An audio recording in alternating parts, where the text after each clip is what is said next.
Welcome back to the Space City X-Files, the show that explores the fascinating mysteries and phenomena that captivate all our imaginations.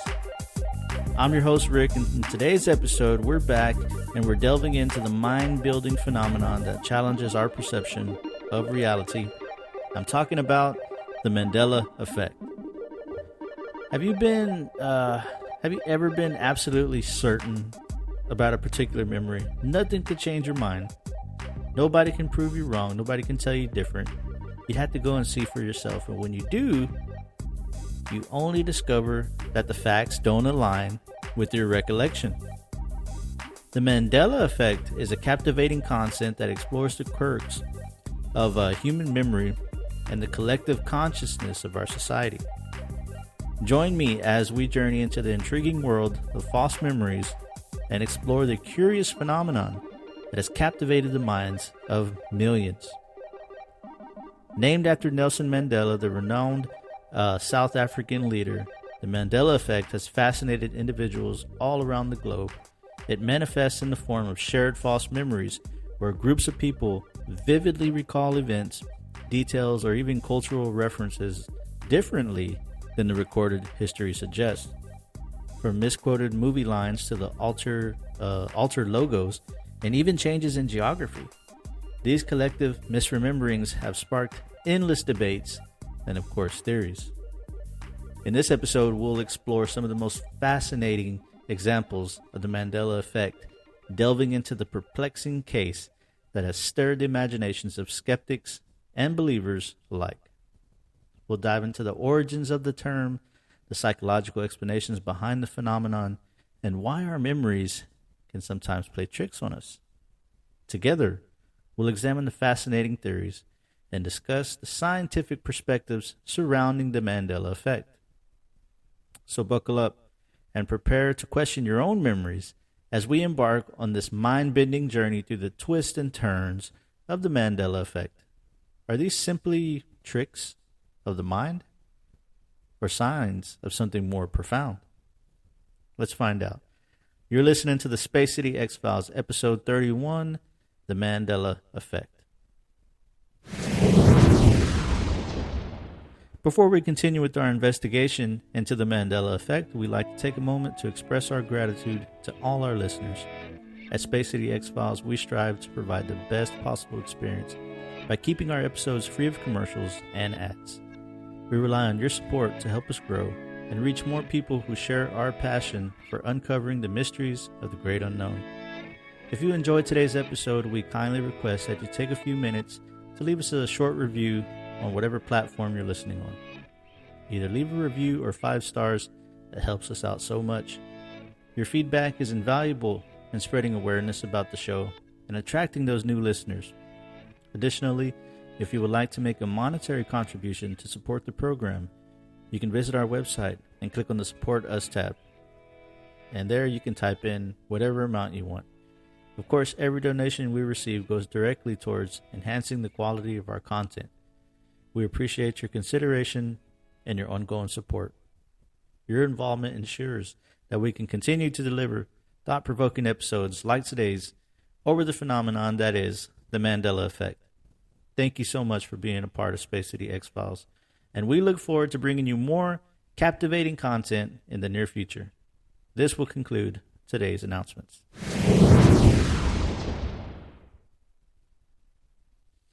All right, so what is the Mandela Effect? Let's dive straight into the detailed explanation of what it is. The Mandela Effect is a fascinating phenomenon that challenges our understanding of memory and the accuracy of our recollections. It is characterized by the collective misremembering of events, details, or facts by a great significant number of people. All right. Now, these shared false memories often involve cultural references, historical events, and even product names. Now, today we embark on the exploration of the Mandela Effect, seeking to unravel its mysteries and understand the underlying cause. What's going on here? We're going to find out. One of the most well-known examples of the Mandela Effect, besides the example of the man it's named after, is the case of the beloved children's book series that many of us grew up reading in school, commonly referred to as the Berenstain Bears. We all remember that book, right? It's got the mom, the dad, the kids. However, if you take a closer look at the book today, you'll find that something's different, and it's the name. So before, we all know it was the Berenstain Bears, so that was spelled Berenstein, Berenstain. If you take a look at it today, it's Berenstain, with an A instead of an E in the last syllable. Now, this simple change in spelling has led to a widespread confusion and sparked great debates about the reliability of our memories.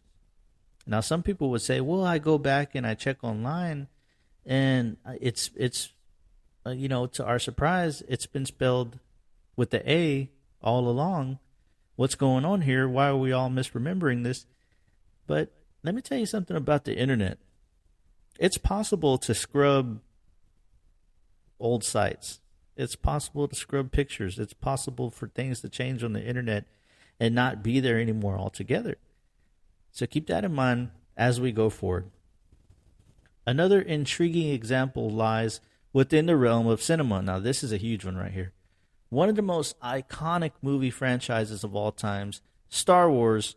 Countless of individuals, both fans and casual viewers alike, distinctly remember Darth Vader uttering the phrase, "Luke, I am your father." However, when we revisit the film, we discover that the actual line is, "No, I am your father." How did this happen? How did this misquote become so ingrained in our collective memory? I mean, I had to go back and check for myself, and I was certain that it was going to say, "Luke, I am your father." And then here it is, "No, I am your father." How is this possible? And there's even movies that reference that very line, "Luke, I am your father." Tommy Boy is one of them, where Chris Farley's in his office and he's got the the skeleton hand, and he's in front of the fan, and he's, "Luke, Luke, I am your father." Layla, Layla. You know, like, why would they even put it as "Luke, I am your father"? You know, I don't know. It's weird. Let's keep going and find out. The Mandela Effect extends far beyond movies and fictional tales, and it even ventures into the realm of corporate logos. Now, here's a huge one. Here's another big one. Take, for instance, the Monopoly board game. Now, this one here fucked me up when I seen this. I couldn't believe it. Featuring the iconic character known as the Monopoly Man. You know, the rich guy, uppity guy, often portrayed wearing a top hat, got the big mustache, and what has he got on his face? A big eyeglass monocle. Right? That's been in everybody's memory. No, wrong. Surprisingly, a monocle in the memories of many have been wrong ever since. And if you take a look at the board game today, take a look at the character closely, you'll find that he has never actually sported a monocle. It doesn't even look right. You can just look at him and just feel that something's missing. Now, this discrepancy between memory and reality raises intriguing questions about the influence of popular culture on our recollections. Here's another one, another logo. Even well-established brands are not immune to the Mandela Effect. Fruit of the Loom, the underwears, you know, the renowned clothing company, shirts, underwear, socks, all that stuff, has a logo recognized by millions of households all over the world. However, a significant number of people remember the logo featuring a cornucopia, which is basically a type of basket of fruit, alongside the iconic arrangement of fruit next to it. So, if you remember correctly, well, I don't know if you remember what I remember. There was a basket. It was like a little cone, like you would see on the pilgrim's table, and there was fruit in front of it, like coming out of the basket. Surprisingly, the official logo of Fruit of the Loom does not include a cornucopia and never has. We're all crazy, leaving us to ponder the origins of why this widespread misconception ever happened. How did it happen? So, what's the cause of the Mandela Effect? Are we all losing it? While some propose extraordinary theories involving parallel universes and even alternate timelines, the prevailing scientific perspective attributes it to the fallibility of human memory and the malleability of recollections over time. Now, our memories are not perfect. We all know that. But rather susceptible to influence by various factors such as suggestion, social reinforcement, and cognitive biases. Now, these factors can shape our collective consciousness, giving rise to shared false memories. Theoretically, of course. As we delve deeper into the Mandela Effect, we will explore the psychological mechanisms at play, such as confabulation and the power of suggestion.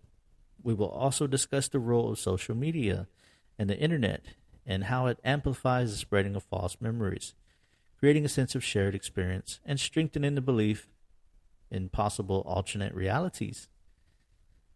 As we look further into the intricate wonders of the Mandela phenomenon, let's take a look at some of the theories surrounding the anomaly and why it may be happening. We'll start with the most popular and then work to the stranger of the ideas on the spectrum. Let's do that now. All right, first up, let's dig into the theory of memory fallibility. What is that? Let's find out. And this is something that gives us clues as to why the Mandela Effect may be possibly happening to us. So here's the deal. Our memories aren't these picture-perfect snapshots of the past, right? That's not the way our minds work. They don't remember that way. They're more like puzzle pieces that our brains put together to create a coherent story. In school, if you ever played the game of telephone, where somebody would tell somebody a message and they were supposed to pass it down the line, and then they compared the first message to the last message, and they were usually conflicting stories. This is similar to that. That's an example of that. When we remember something, our brains don't just retrieve an exact copy of what happened. They reconstruct the memory using bits and pieces of information stored in our heads. And guess what? Sometimes those reconstructions aren't entirely accurate. Our brains might add in details that never actually happened or leave out important stuff. Now here's where things get even more interesting. Our memories can be influenced by perception. Oops, I'm sorry. I meant suggestion. They can be influenced by suggestion. That means if someone tells us something that contradicts our original memory, we might actually start to adopt their version of events. It's like our brains are open to being convinced that something different occurred, right? It's all. You ever heard the saying perception is or reality is a matter of perception? Well, that's what this is. And that applies to so many things, not just the Mandela Effect. Now, we've all got these cognitive biases that can mess with our memories too. One of them is confirmational bias. It's when we actively seek out information that confirms what we already believed or remember. Now, while doing this, we unfortunately ignore anything else that challenges that narrative. And then there's the false consensus effect, where we think our opinions or memories are more widely shared than they actually are. Time also plays a sneaky role in memory fallibility. As days, months, years go by, our memories can get a bit fuzzy. Details that were once crystal clear start to fade away. And plus, new experiences and information can actually reshape or overwrite our original memories. It's like our brains are constantly updating these files, even the ones from the past, and sometimes it makes mistakes along the way. Like it can't reconstruct that picture like it used to. So when it comes to the Mandela Effect, all these factors come into play. The power of suggestion combined with exposure to shared misinformation or cultural influences can lead, according to scientific study, it can lead to groups of people misremembering the same thing. Now let's be clear. Memory fallibility doesn't mean our memories are completely useless. They serve us very well in many ways, but it's important to approach them with a pinch of skepticism. You know what I mean? Recognizing that our memories can be flawed helps us critically examine things that we thought we seen or thought we experienced or thought we knew, and it'll even prompt us to seek additional evidence when needed. Memory fallibility is a fascinating aspect of how our mind works. It reminds us that our recollections aren't set in stone, but are influenced by various factors. By understanding these limitations, we can explore the intriguing world of the Mandela Effect with curiosity and an open mind. All right, so this is the scientific explanation of memory fallibility, and it makes sense. It makes sense to me because I know I have this issue every now and then, and sometimes I do the research and I prove myself that okay, well, I guess I was wrong, but now I know the truth. But here's the thing, though. Here's the thing. How does that relate to millions of people around the world experiencing the same thing? And one or two people, that's fine. But we're talking about millions of people or hundreds of thousands of people collectively misremembering a certain popular logo that has been shown on TV for years in advertising in ads or commercials. How does that fit into that? Or how does memory fallibility play into that? Well, we're going to have to keep reading to find that out. So let's go to the next one. All right, next up, we have constructed reality theory. Now, this theory suggests that the phenomenon is not solely attributed to memory fallibility or cognitive biases, but rather points to changes in the very fabric of reality itself. All right? So, according to constructed reality theory, the Mandela Effect arises from shifts or alterations in different versions of reality. It proposes the existence of alternate realities, parallel universes, or even manipulations of space and time itself.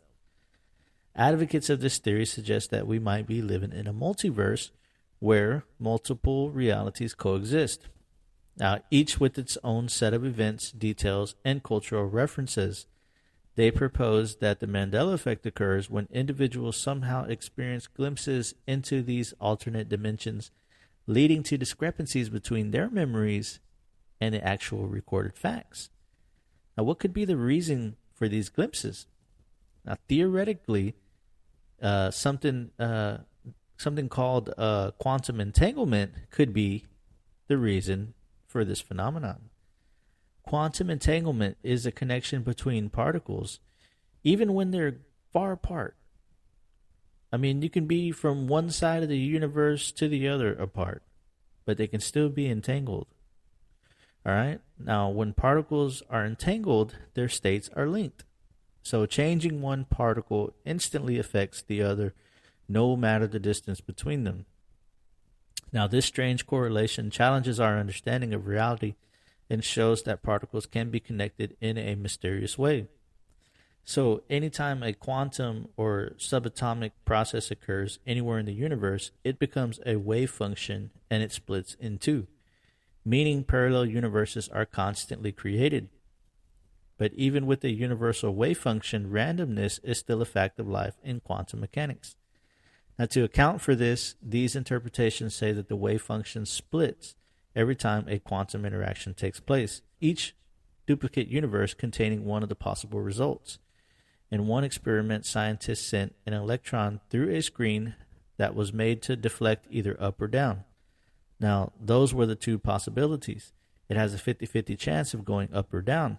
But no matter what the outcome may have been, there's still going to be one universe where the electron goes the opposite way, no matter what happened in the original reality. All right? So what you end up with is an endless web, like a cosmic web, of parallel multiverses, and because of quantum entanglement, those parallels can be connected no matter how far apart they spring.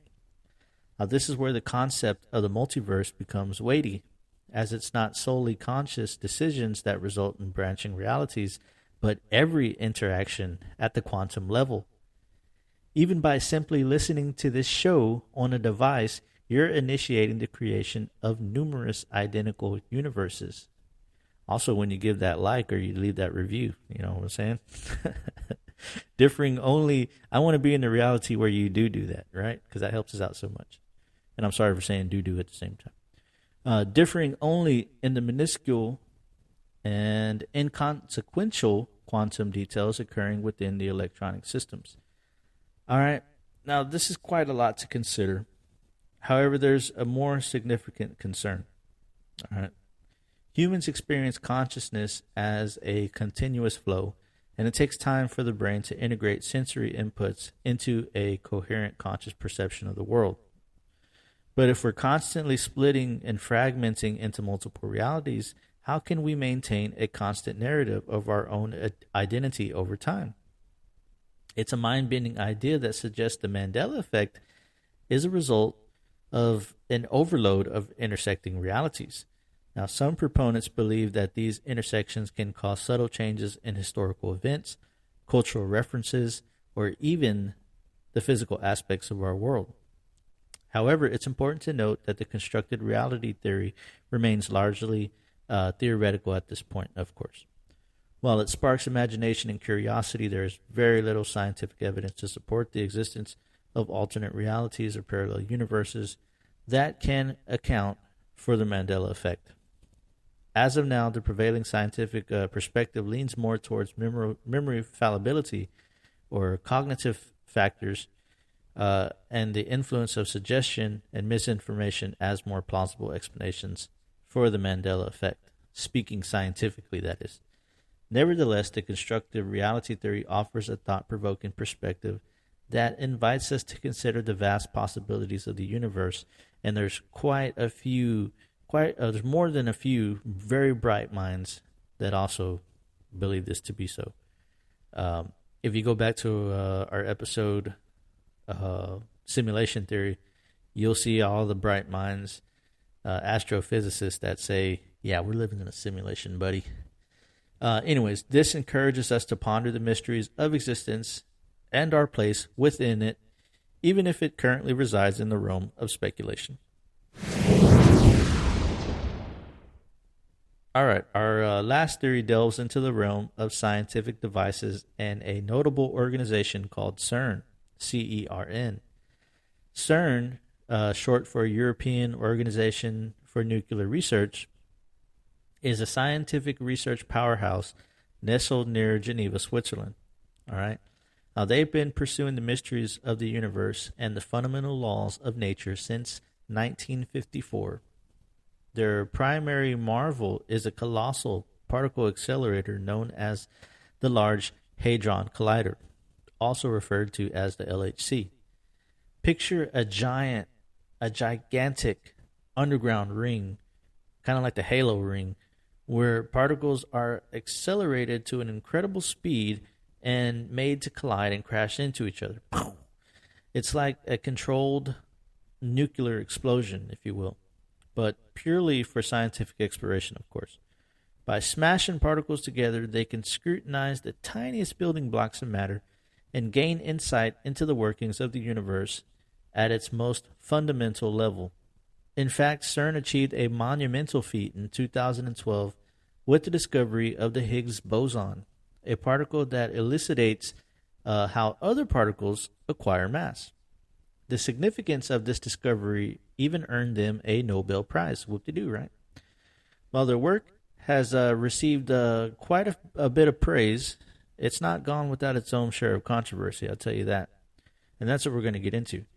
Now, before the LHC's first use, fears ran rampant that the device might trigger a cataclysmic event, such as creating a black hole that would cause Earth to implode on itself. Concerns were also raised regarding the potential environmental impact of the collider, such as of a collider of such magnitude.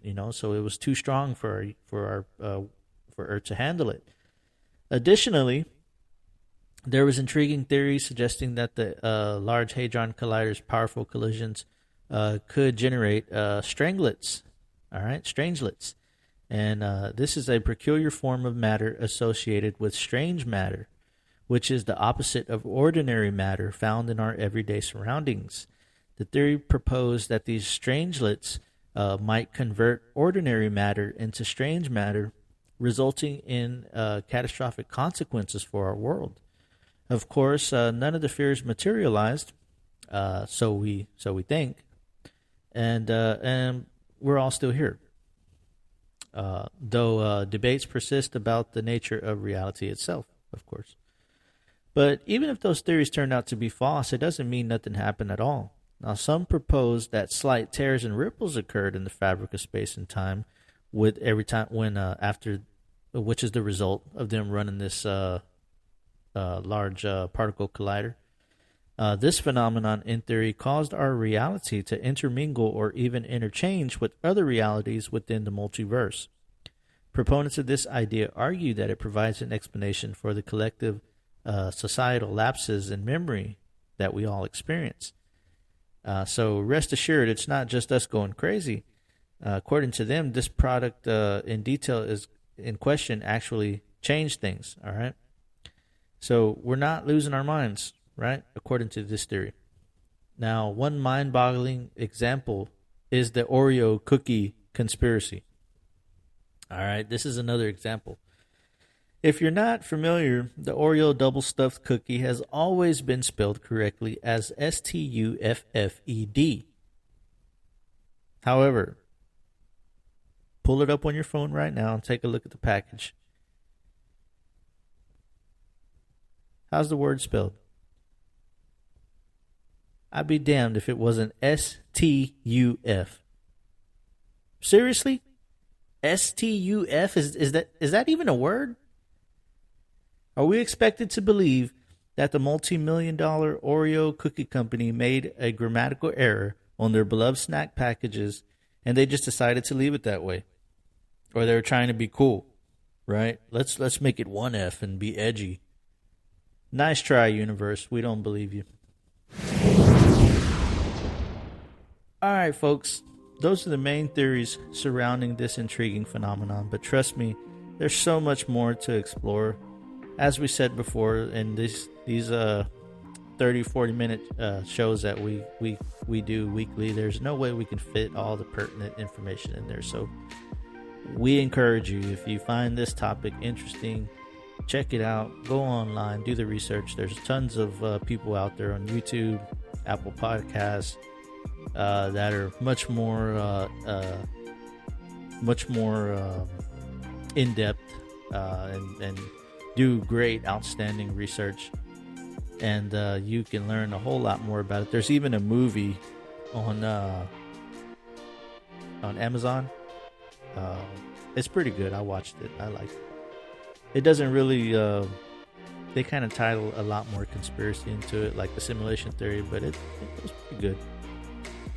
But anyways, given our limited time today, like we said, we can only scratch the surface, but I encourage you to dive deeper on this on your own. It won't be a waste of time. This introduction merely serves as a gateway to all the fascinating topics. Okay, so if you find them captivating, keep researching. You won't be disappointed.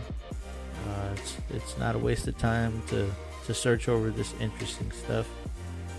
And moving forward, now it's time for me to share my personal take on the reason behind this Mandela Effect.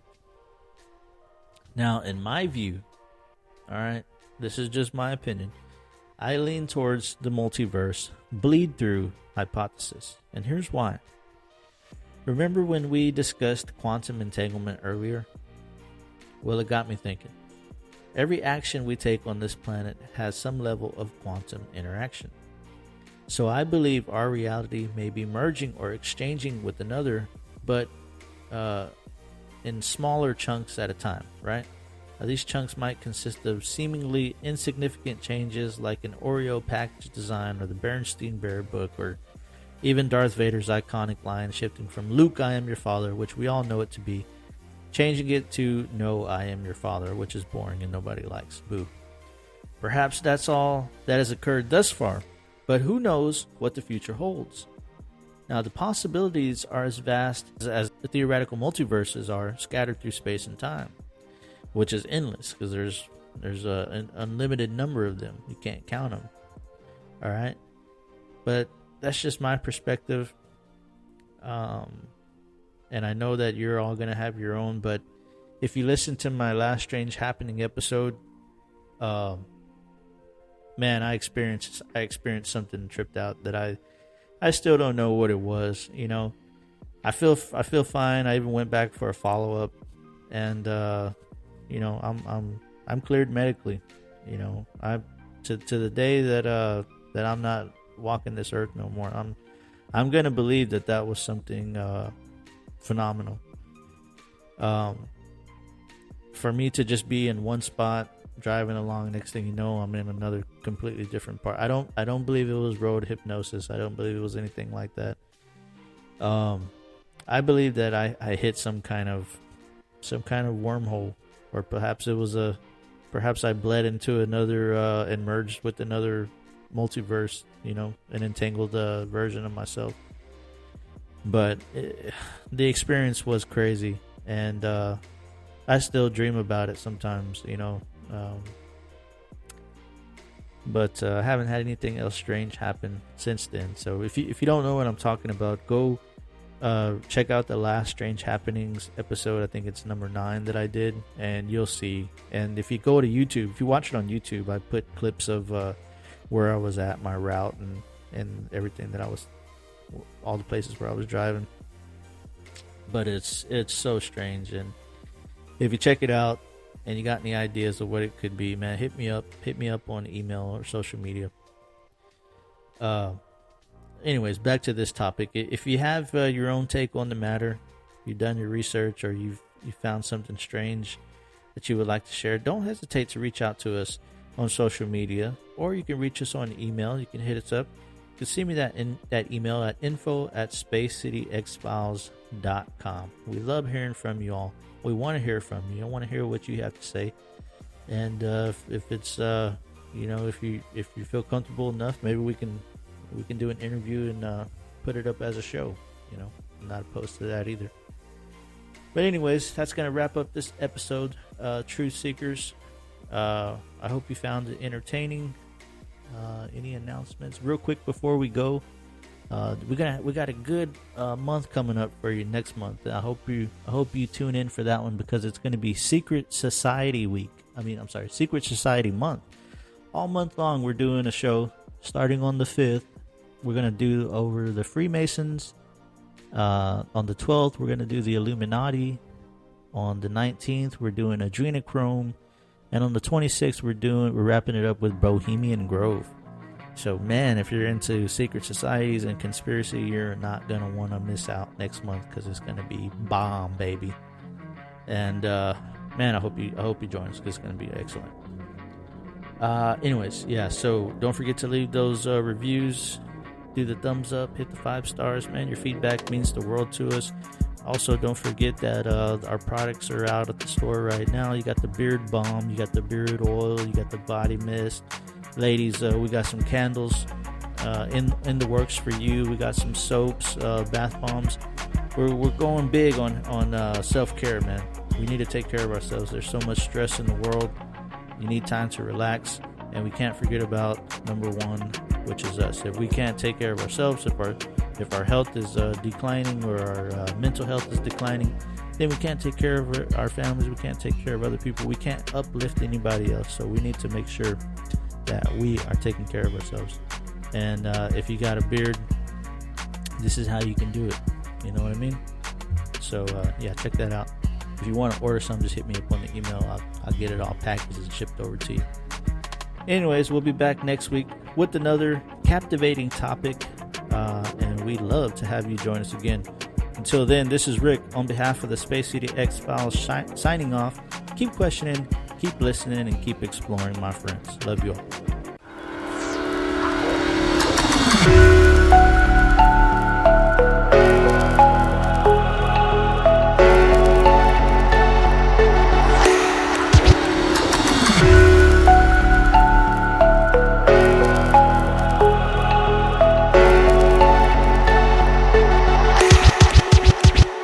Thank you for listening to the Space City X Files. Goodbye.